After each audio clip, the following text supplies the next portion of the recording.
Let's talk a little bit about palm usage. Very, very important when we're doing handstands. This is a very important part of your handstand practice because how you place your hands on the floor and your fingers may affect your handstand in many ways. It can put out the balance, it can make the progress slower or faster. There's so many different ways on how you hold your hands on the floor. Usually, people start with very wide and open position. The benefits of this position, it makes you feel quite stable. You cover a lot of space on the floor, but I think that when you get a little bit more comfortable, I find piano fingers to be a little bit easier, or Spider-Man fingers. So what may work for me with Spider-Man fingers may not be as comfortable for you. So for example, I like to call them Spider-Man fingers, but some people call them piano fingers.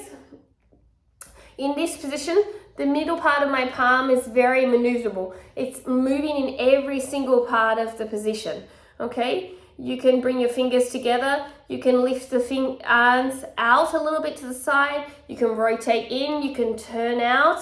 So it leaves a lot of mobility as you're moving through that, which is a lot of the reason why a lot of people have a slight movement into the Spider-Man piano fingers, okay?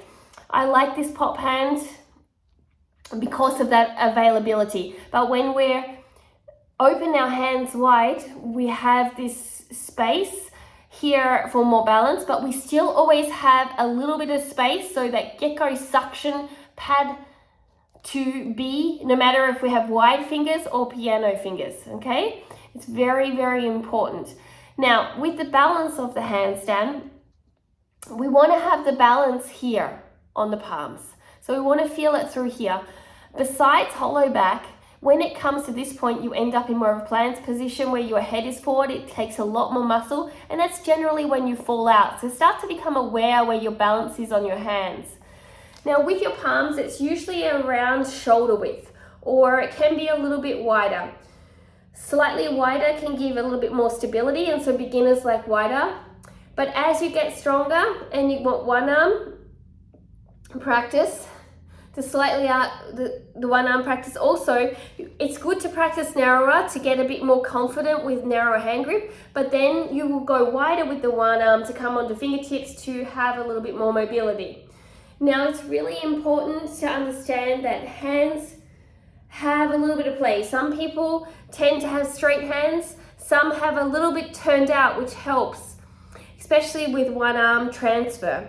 So it's really important that balance of palm use changes, fingertips changes, for how we want the momentum going changes, depending. So it's very important to understand that we need to feel our way through this movement, how we can maneuver. Another thing that's really important is when we have wrist issues, that's why people use handstand blocks. Some people may not have enough mobility, so they use handstand blocks and can handstand, but when they're on the floor, there's too much mobility required.